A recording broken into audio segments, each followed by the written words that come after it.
கணபதியே போற்றி. விநாயகர் துதி.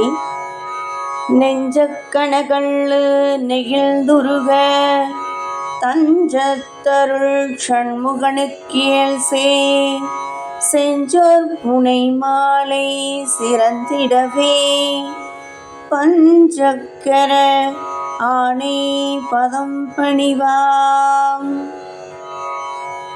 பாலும் தெளிதேனும் ஆகும் பருப்புமிவை நாளும் கலந்துனக்கு நான் தருவேன் கோலஞ்சை துங்கக் கரிமுகத்து தூமணியே நீ எனக்கு சங்கத்தமிழ் மூன்றும் தான். ஐந்து கரத்தனை யானை முகத்தனை இந்தின் இளம்பிறை போலும் ஏற்றனை நந்தி மகந்தனை ஞான கொழுந்தினை பொந்தியில் வைத்தடி போற்றுகின்றேனே. ஓம் கணபதியே போற்றி.